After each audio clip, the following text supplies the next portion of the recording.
Well, they did it again. The Pitt Panthers with another 50-plus point beatdown back-to-back weeks now for Pitt. And this time they do it against an ACC opponent, a team that's actually been impressing some recently. And Pitt ends up the impressive one after this one. Pitt picks up a 52-21 victory over Georgia Tech, control most of the way through. And of course, Kenny Pickett in the offense once again showing why they are some of the best in the country on that side of the football. This is the Pitt Postgame show here on Pittsburgh Sports Live and Pittsburgh Sports Now. I am Mike Asti, and I will be joined by Mike Vukovcan of Pittsburgh Sports Now to recap this game, talk about what's to come for Pitt, and really dive into the story of this game. And maybe do we not even realize how good Pickett in this offense is? Can they really actually beat some of the elite as this schedule moves in this conference and in this country? And maybe was that Western Michigan loss just an aberration from what we've now seen throughout this season? So, Mike, as we said, Pitt wins this big. They get a big 30-point victory over Georgia Tech, who had been competitive with Clemson, had been competitive with some of the top teams in this conference to this point. We talked about how this being a big test for Pitt, this being almost a must-win for Pitt. Yeah, you can do that to New Hampshire, but doing it against Georgia Tech is certainly a different story. I don't think anyone is too surprised by what Pickett and the offense does anymore. They've been scoring points all year, even in the loss, but the defense showed up more so in this game, and that was not going to be an easy game for them either against the Tech offense. So what's your main story of the game? What's your main takeaway here as we start things off of this game? Pitt winning it 52-21 over a conference opponent who has been competitive and is building something up. Is it the offense or maybe even the performance of the defense? It has to be the offense. Yes, the defense played well. They set the tone with 2 interceptions on the first 2 drives. Yeah, it's big. But we talked a little bit about Jeff Sims, the quarterback for Georgia Tech, that he was having trouble turning the ball over. Just nothing to take anything away from Pitt. He was struggling a little bit, and there was some talk about who would start the game for them. Right. But I don't think it would have mattered because the way Pitt is scoring points right now, first time since 2016, they've scored 50-plus points in back-to-back games. But the thing is, coming into this game, Georgia Tech, as you mentioned, they had only allowed a high of 22 points this year. Unbelievable. And Pitt had that in the first quarter. Right. Yeah. This offense, and I'm going to do a column on this tomorrow. Kenny Pickett deserves all the credit, but I think it's time we start giving some credit to a guy that got ripped by a lot of people, including me. Yeah. And that's Mark Whipple. You don't score this many points, and you don't turn Kenny Pickett into a NFL draft prospect just because you say so. Mark Whipple has done a very good job. I'm going to have to give him credit. This offense right now is virtually unstoppable. Exactly. Yep. And the thing that's impressing me most, Mike, is that you see offenses a lot of times, they score points, but maybe sometimes they have trouble in the red zone. Pitt, they get in the red zone, and some teams have to settle for field goals. That's not the case with Pitt. They're 5 for 5 today in the red zone. They have a quick. They also showed the ability. They had 2 or 3 drives where they scored under a minute, and then they also followed that up with a couple of drives that were 10-play drives that went over 5 minutes. So they're showing that they're able to grind it out with you a little bit, but also score, like that. So that it's a hard defense. It's a hard offense to stop right now, and I'm not sure who's going to be able to. And I'm not sure if anybody on the remaining schedule can. And you mentioned it, Georgia Tech, their defense playing really well against Clemson, who's already been tripped up with a loss to North Carolina State. Clemson won that game 14-8, almost really a loss with the way that game moved, and they end up losing the next week. Pitt certainly showed that when you score this many points, you can contend with anybody, including some of the better defenses and better teams in the country. So Pitt's going to, at the worst day for Pitt, at minimum, they're racking up 25, 30 points on the board recently this year. And that's going to be tough for anyone to deal with here. Pitt winning this one 52-21, another big win, this one in conference play. And you could certainly argue this because of what it's coming after the loss and then a game that's no one going to give them too credit for against New Hampshire. This may be now the biggest win of the year. And honestly, Mike, the offense feels like it's being better each week. It's getting better as the weeks go by. This might even be more impressive of a performance than what you saw last week because of the competition they're facing and to just click on all cylinders like this. So does this lend you to have to now move? And we're talking about Mark Whipple as well. Certainly you're going to have that calm. And I think that's fair because he was really under fire the first week or so. Even when Pitt was winning, it wasn't like the offense. Since he's been here, actually. Since really, yeah. Certainly last year was many people's fall guy. Many people thought he should have lost his job at the end of last season for that kind of puttering away. He's still there and certainly got to give him credit for, again, not even just what he's doing with the offense with more weapons now with Addison and company, but what he's been able to do for Pickett. I mean, Pickett's going to make a lot of money someday, even if he ends up being a free agent. He's going to get a shot in the pros. I don't know if it's going to be a Pro Bowl shot, a starter. Who knows what his career is going to be. He's going to make some money, and I think Whipple's going to certainly deserve some credit for it. But going to Pickett here, because he's obviously a major story from this as well, everyone knew he was good, or at least people should have known he was good. He hasn't always got the credit he deserves. He's now finally getting that. He's been good in all these games, even the loss. That was a 6 TD performance, even in that loss. He's been now getting credit as maybe the best quarterback or one of the best in the conference, certainly off of what Pitt's dealing with on this schedule. Is it about time that people start moving the needle to he's just flat out maybe one of the best quarterbacks in the country? If Pitt actually would run the table, he should start getting some votes for major awards. I mean, this guy maybe should even be a dark horse. As crazy as this sounds for a Heisman if Pitt would win out and win the conference. His numbers are better than anybody else, and he's moving this offense with just perfection as these weeks go by. Is he still semi-underrated nationally?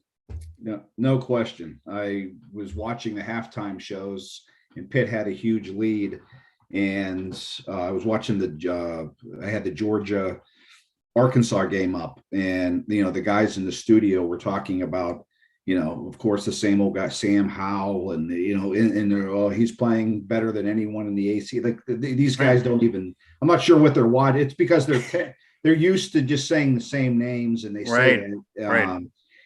No question. EJ, I'm sure EJ Borghetti over at Pitt is going to start ramping things up a little bit. Pitt's going to be off this week. Got to promote him. As far as getting the name out there, having Kenny possibly appear on some shows, or they got to just start bombarding people with what he's doing because it's special. He just broke Dan Marino's record for touchdowns over a 3-game stretch. Marino's was 13. Pickett's now up to 15 over a 3-game stretch. Yeah. He had 300 yards at the half. If Pitt wanted to pour it on a little bit in the second half, he could have approached 500. Easy. And the thing that impresses me most, Mike, is the people he was putting up a couple years ago or even last year. People were saying, well, he's okay. He's throwing underneath, but Kenny Pickett can't throw the long ball. Excuse me. His touchdown passes this year, if you see it, he's throwing as well a deep ball as he ever has. Oh, yeah. A 29-yarder, a 47-yarder, a 55-yarder. That's 3 plus 25. Yep. And it's real simple. It's just unbelievable. It's people sometimes just ignore this fact, is the fact that Kenny Pickett, if he would have had guys that could run deep, he would his passing number or his deep ball ability would have been known a little bit before that. He didn't have these type of players. Now he'd be one in every category historically. Jordan Addison can get deep over anybody. Tazier Mack today, he hit him 55 yards perfectly in stride. Right. You have guys that can run deep, that helps the quarterback. He's able to do that. Right. If you have guys that the only thing they're able to do really is underneath, that's what you got to do as the quarterback and as the offensive coordinator. Sure. You're only as good as the talent around you. Now he Sure. has guys that can do it. And we're seeing that Kenny Pickett is passing ability isn't just underneath stuff. He's able to take it all over the field, make all the throws on the field. And I think obviously NFL scouts are going to see this. I still don't, I don't want to get carried away and think that Kenny Pickett is going to be a first or second round pick. I'm not saying that. I'm just saying right now for college game, he's playing as well. And I wrote this last week, and I'm glad I did because it holds true again today. He's playing as well as any quarterback in the country, and I'd have him over any quarterback. I'm not saying long term. I'm talking about 2021. You have the same weapons. I'll take Kenny Pickett over any quarterback in football today. In terms of how he's playing this individual season, Kenny Pickett is playing as well, if not better, than any quarterback in the entire country. I don't care which conference you're talking about, which team you're talking about, or whether they're on national TV every day or they're not. And of course, that does not always mean anything about the pros. We've seen Heisman winners have no career in the NFL. So that does not mean anything, and certainly not moving himself into the first or second round. If you're going to be a real critical scout, there are concerns still about his game translating to the next level. And certainly if you are in the first or second round, you're likely not to get the best of situations. So maybe it would even be great for him to have a situation where he's getting into the third, fourth, or fifth round, and maybe he has more around him. We already have people here in the chat asking about Kenny Pickett to the Steelers. Do you think he'd be a good fit for the Steelers? Well, of course. I mean, that would be that they obviously you need to have the right system and weapons around Kenny Pickett. He's not a prototypical guy that screams the NFL. The Steelers are going to have a lot of things to think about.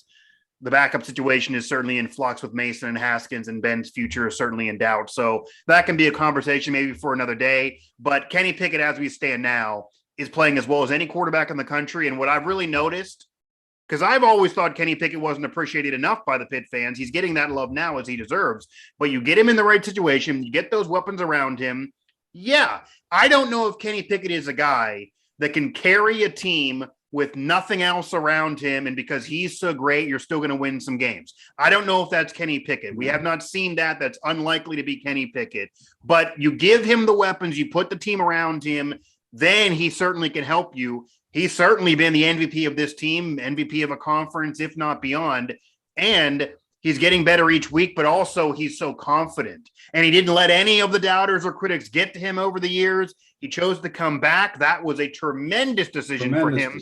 That is a money-making decision for him, his family, and his kids in the future. I mean, that was a great situation that he's already proven so much no matter what else happens. That's helping himself individually. Imagine where this team would be without him. He's still the driving force. So he's getting better. He's so confident. That's such a big deal. What I do want to hit on here, sticking with the offense, and we touched on this last week as well, once again, and we thought maybe it was an aberration because of the opponent last week. Once again, there's an improvement in the ground game.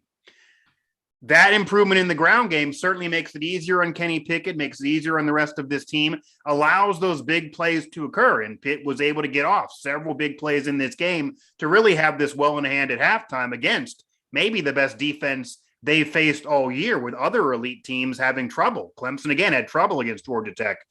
This running back by committee situation, is this something that now you're more confident in moving forward in the rest of the season, now that you've seen it for a couple weeks and it's still happening? Davis, 13 carries. Odakonde, 15 carries, 4 yards per for both, 60-50. Hammond Jr., 48 after stepping up last week. Pickett also on the ground. I mean, it's not one guy. They're not going to find that one guy, but they've now been able to still feed the beast and find a running game somehow. Yeah, they've done well. And a little bit something that's helped is the fact that Georgia Tech's defense today, they were with a 3-3-5. They were loading guys back in the secondary, trying to take away Pitt's deep passing game, which lends to, the ability to try to move the ball on the ground. You find a hole that there's not going to be a tackler right there. Correct. Yeah, that's the problem you're going to have when facing this Pitt team. You're going to have to try to choose what you want to take away. And obviously Pickett's the most established guy. Him and Addison are the most established guys. So most teams are going to try to do that, which is going to give the Pitt ground game an opportunity to do it when it wants, but they also have to be careful. They also have to remember that the passing game is what butters the bread. Yeah. So despite teams trying to guard against it, Whipple hasn't shown a willingness to be afraid. He's still gonna throw the ball, even though teams are trying to take that away from him. But he is at times, he's getting them yards. He's giving the running backs the opportunity to get the ball, to make some plays on the ground when they get a chance. So, and you got to, the one thing I have written down here in my notes here, one thing that stood out to me is if you go back and watch the Pitt touchdowns today and a lot of big plays. Yeah. The job the offensive line is doing pass protecting for Pickett. He has really underrated. He's standing back there looking first, second, third read. The job they're doing, I know they get criticized for the run game, but the job this offensive line is doing, giving Pickett time to throw the ball has been tremendous. He only had one, I believe he was sacked one time today, and that was it. And he wasn't pressured much either. Tip of the cap to the guys up front, because, those are Kenny's, he takes care of them, and, they're taking care of him right now. Sometimes your quarterback, we see with the Steelers, when you have no time to pass the ball, that impacts the quarterback. And when you have time like Pickett has, and you have receivers, they're going to get open like he has on this team. 3, 4, 5 different guys that can beat their guys. Mm-hmm. It's a dream for the quarterback. And right now, it's been a dream season for Pickett. Steeler fans can certainly tell you that if you don't have an offensive line, you really have nothing, because no one can do anything without the offensive line blocking in any facet of the offense. And as great as Kenny Pickett has been, this wouldn't be happening to this national exposure level and this record-setting level if it was not for the offensive line as well. And now they're still going to the running backs. They're feeding the running backs a little bit. They found a committee situation. They're moving the ball on the ground. It's been a couple weeks of doing that. That's making it easier on Pickett as well. Pickett's getting better each week, but I don't think these numbers would be happening and this would be occurring at this level if it was not for the blocking, if it was not for what's even happening with the running game a little bit to open up the big plays. And also, Mike, you got to give credit to the offensive line. We talked about with Pickett of he just shook off the doubters, shook off the criticism, has become an elite quarterback. They have been hearing it too. And as great as Pickett's been, every week that stacks more pressure on the offensive line, because they know that if he leaves the game with 2 or 3 touchdowns, that's a poor day at the office based on what we've seen. They need to make sure there are big plays up there and that they have the blocking in tune. A lot of pressure there for sure on this O-line, and they have been stepping up. Pitt winning it 52-21. The game really was in hand at halftime against the best defense they faced, against a competitive team in the ACC, and against a conference team. So anyone who still doubted Pitt after last week and after the loss 2 weeks ago, maybe that was an aberration. Here, Mike Vukovcan, Mike Asti here. On this one thing I see, a score that kind of jumps out at me a little bit. I don't know how good they are, but Tennessee went on the road and spanked Missouri 62-24. Missouri was playing okay, and who knows how we're going to go back and look at that win against Tennessee. But on the road, they put up 62 points on the road. So, that's a pretty good day for them. And one thing I want to point out is you touched upon this at the beginning a little bit, and that's it gets lost a little bit because of, the offense scoring 50 some points, but the defense did. I was going to get there. Yeah. For the second time in a row, for the second game in a row, played really well. That defensive line, I know the key is going to be their secondary. But if they keep getting the play like they're getting the guys up front, Haba Baldonado is playing the best football of his career, coming off an injury last season. Keyshawn Camp, knock on wood, he's staying healthy for the first time in his career. They just have so many options up there. And then a guy, it's just a fun story. I know people talk about his age and how long he's been around and everything. But John Patrician, for the first time in his career, He's It healthy. feels like he's in college for 19 years. Yeah, he's from Penn State to Pitt now, of course, as a grad the student. way he came out of Central Catholic. He was Right. a 3 or 4 star recruit, wanted to make things happen at Penn State, got up there, whatever reason, it didn't work. Right. Came here at the beginning of last season or a couple games in, and had to figure things out last year. It was crazy, but this year he has a main role on the defense.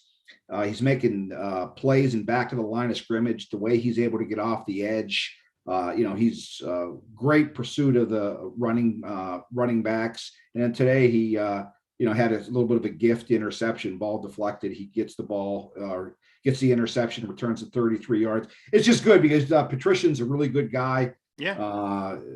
Tremendous team guy, tremendous character guy. And it's just good that he's going to finish his last season on the field, not watching from the sidelines, not just being on the field, but being a contributor. He's been a big part of Pitt's defense so far. When they've played well, and Patricia, remember, he made the play of the game against Tennessee when they went 4th down in the territory, 4th down. Mm-hmm. He made that tackle and back of the line of scrimmage to preserve the victory for Pitt. So I'm glad to see that for John. He's a good guy. Yeah, and I got to know him a little bit, calling games potential at that point there. He was in high school after me, but got to know him a little bit. Certainly a good kid, and somebody that many even thought, it was a little disappointing that he went to Penn State and not Pitt. It ends up finishing things out in his college career as an impact player at Pitt. So that's certainly a nice story for sure, with the Pittsburgh connection at Central Catholic to Pitt, and stays in Oakland and ends up performing there. And Kenny Pickett, once again, 4 touchdowns on the day, had that 1 sack you mentioned, only for a 7-yard loss, a quarterback rating of 191, 389 in yardage, 63.9 percentage, 23 for 36. Obviously, he's one of the best quarterbacks in the country, and a great story from this game. But what I did want to flip to before we talk about the games to come and the conference play and how maybe good really is Pitt, because you mentioned that Tennessee win on the road. It's maybe looking better than it even was at that point.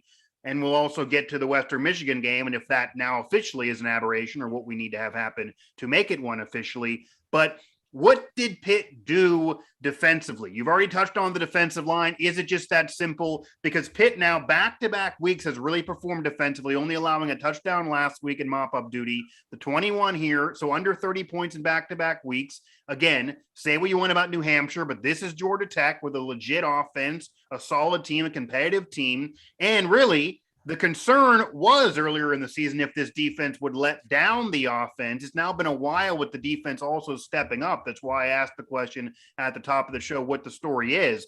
Pitt's defense allowed 44 in that loss to Western Michigan, even 34 in the win over Tennessee. Prior to that, obviously, a big showing against UMass, but that's UMass. But were maybe those games just aberrations for the defense? Or what buttons has Pat Narduzzi clicked to make this defense good enough again? Because they're playing good enough that they're not going to ruin the day for the offense based on how they've been the last couple of weeks. Is it what we now should expect from this defense, or has it been situational, or what did they do in this game to kind of step it up? I think it's situational. Okay. I think it's based on, and I don't want to say that they're not, because they are playing well, but you also got to look at the opponent. Obviously, New Hampshire is New Hampshire. And, Sims did throw for 369 yards today. Right. But I think that's kind of an aberration a little bit. They scored 45 on North Carolina. Yeah. It starts with the running game. No one's able to run the ball. They held an opponent again to under 60 yards. They're 4, and they created some turnovers. But I think the offense rubs off on the defense. The defense knows going in that they don't have to be perfect. Where in years past, if they allowed 21 points in a game, it was going to be difficult. The Pitt offense was going to have trouble scoring. That's not the case now. They're going in a little looser, but I still want to see this when they play a little bit of a better offense. Georgia Tech, I still don't consider them much of an offensive threat, despite what their stats were today. Yeah. Same with New Hampshire. I don't know that Virginia Tech is going to be the same thing. I'm not impressed with their offense as well. I think the tests are going to come up when they play North Carolina, Miami, and Clemson. Those are going to be the games that we're going to find out, how good this defense is. Yeah. And if they're going to play well enough, to help Pitt win the Coastal Division. I don't really have, I know Virginia Tech's a tough place to play, but I just think with this offense, they're going to put up 30 some points again. And I don't know that Virginia Tech's going to be able to match them with that. That's not the case though with North Carolina and those other teams. I think they can. So those are going to be the true tests for Pitt this season. The schedule coming up won't be easy necessarily, but it also looks a little easier than maybe it was beginning of the season because some of those teams have looked vulnerable this year. Miami already losing to Virginia, Clemson losing North Carolina State and not looking like as good as they've been in recent years, barely hanging on to the top 25. You mentioned Virginia Tech, but they got tripped up to West Virginia. Their offense at times has puttered around. And with Pitt's offense, you really can hang with anybody in the country. They might be able to match up with anybody in the country because of what they do on offense, as long as the defense plays good enough, like they've been in the last couple weeks, but certainly we're going to need to step it up again because I don't think anyone would either be surprised, and that concern is still out there when you have that Western Michigan game out there and how poorly the defense played there, even allowing the 34 to Tennessee. There have been gaps on this schedule. Pitt winning this one 52-21, a big win over Georgia Tech here on our Pitt edition of Pittsburgh Postgame. I had a question for you, Mike. I'm not sure how you think about this because I know there's going to be, this will be the talk this week. Pitt's off this week. Buys are always good. You get to rest your team. You get to, get injuries, get guys healthy, just get a chance to take a break. Do you like it at this point for Pitt with how they're playing? There's always two different schools of thought on that. Where do you sit with having a break right now before Virginia Tech? Do you like 2 weeks to prepare for Virginia Tech? Or would you rather play them next week and keep this thing moving? I think the ideal thing for Pitt right now, because of course you want to buy at some point, you want to rest your bones at some point. Pitt is rolling right now. I think the best thing, if Pitt could have dreamed up this schedule, would have a bye after Virginia Tech before Clemson, because even though Clemson's lesser than who they've been and Miami has tons of talent but keeps losing games they shouldn't lose, that's a lot of talent you're facing with Clemson, Miami, even Duke, North Carolina, Virginia, and you want to finish out the season strong, winnable games at the end, tough games coming up after Virginia Tech against potentially either teams are going to be facing to try to win the Coastal or still ranked teams, etc. A lot of talent there. Pitt's rolling. I think that they want to keep rolling over Virginia Tech, who is vulnerable, who maybe is a little down and out right now, and Pitt could plick them, because I don't think that, again, I agree with you. There's no way Tech's scoring enough with Pitt. They might be a tougher defense. They every now and then, they certainly pose a threat defensively. It might be harder for Pitt to run the football against Tech. And if they don't get the run game moving, that could make it harder on Pickett and the O-line that we touched on at the beginning of the show. But I think Pitt right now, and Pickett probably, if you ask him in his heart of hearts, they just want to keep moving, keep going. They are dominating right now offensively. Even in the loss, they were dominating offensively. So you want to maybe have 2 weeks to go against Dabo Swinney and all that talent, because I'm sure Narduzzi is telling his Pitt team, even if they keep rolling and beat Virginia Tech, look, yeah, Clemson's barely hanging on a ranking right now. They're 25th. Maybe they won't be a playoff team this year, but that's a very talented team. Pitt's not going to want to go in that game and say that's not nearly as good as they were years ago. That's still a team that can beat Pitt, even though years ago they were winning games by 30 over everybody. But Virginia Tech, I think, is an opponent they would want to keep rolling against. So I think ideally keep moving, then have the bye after Virginia Tech. But you want to have a bye at some point. Yeah. And it's much better to go into a bye playing like this after these last 2 games than hypothetically if they went into the bye after Western Michigan and had to have that loss linger for 2 weeks. Yeah. I can see it both ways. You got to beat the opponent. So, you can, I think the way they're playing right now, I don't think that'll be a bad thing. Get a chance really prepare for Virginia Tech, because that's going to be a huge game.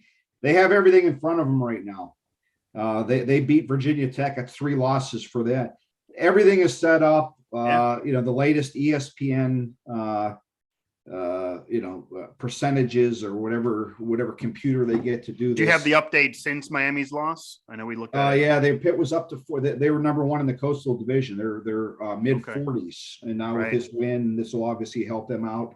Yeah, but everything's set up for Pitt. Everything's set up for Pitt. Virginia Tech. It's important to get one of these road wins. They do this, and even if they split with Clemson and North Carolina, I think that will be put them in a very good. They would really have to not play well down the stretch. But the big one's Virginia Tech. They gotta win that game before they go into that 3-game stretch of Clemson, Miami, and North Carolina.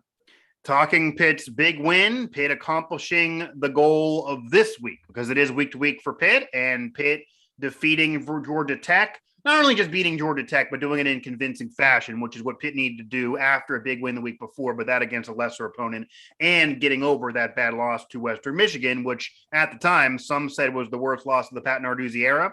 Can't say it wasn't, but if Pitt rolls through this schedule and still wins the Coastal, gets in the ACC title game, you would be able to say that's just a mulligan. It was a bad day at the office, and Pitt still has a lot of their goals in front of them here. Now, Mike, I do want to touch on that just briefly. We don't, I guess, have that official answer yet because of Pitt, of course.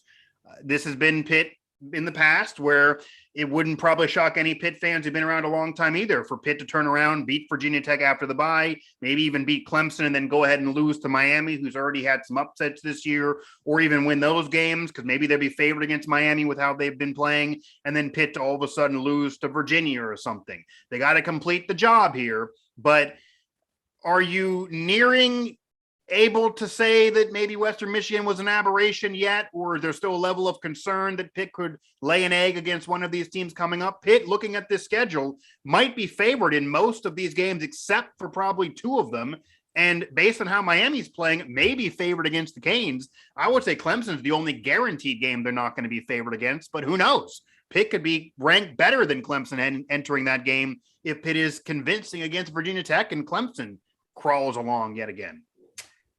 I really do think that with Pitt, it's all about the opponent as far as their offensive system goes. Okay. I don't think that's a aberration because this guy still put up 300 and some yards today against them, so close to 400 yards. So I think it's all about the quarterback. The true test, the biggest test, is going to come against North Carolina because they're going to have a first-round quarterback. That's a while still, though.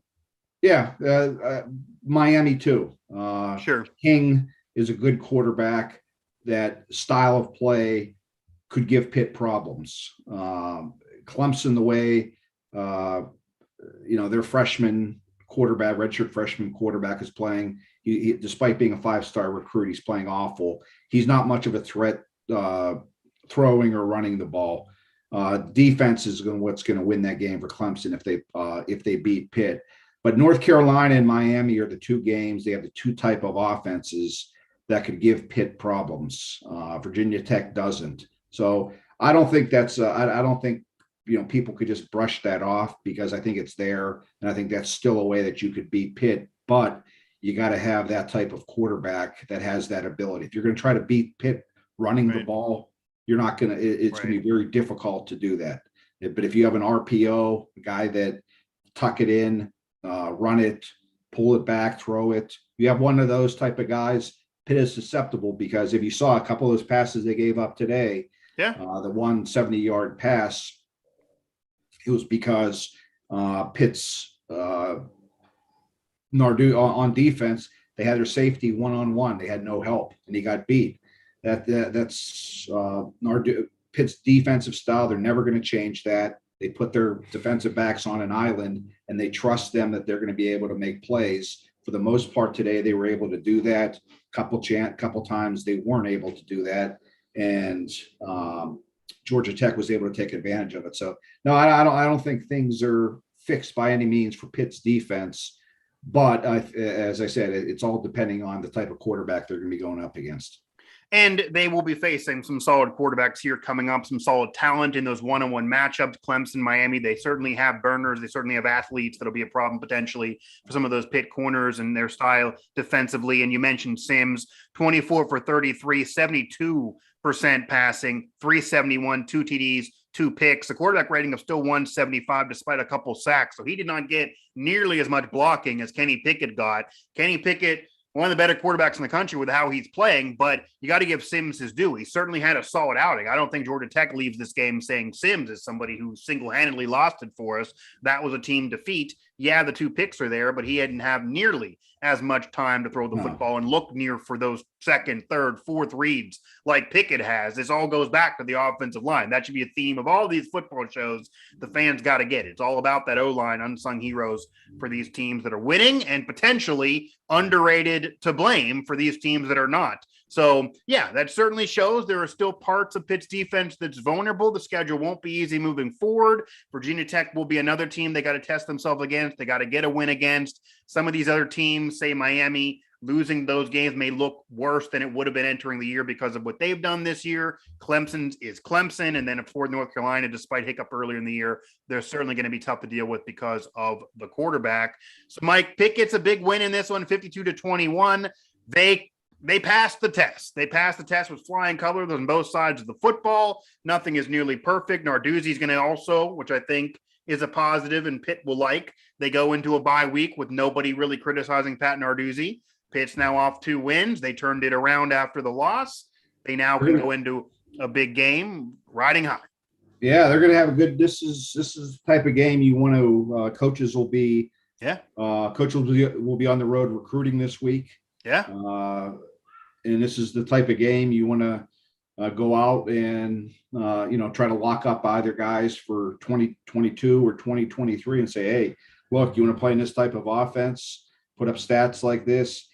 There's no doubt about it. It's a lot better.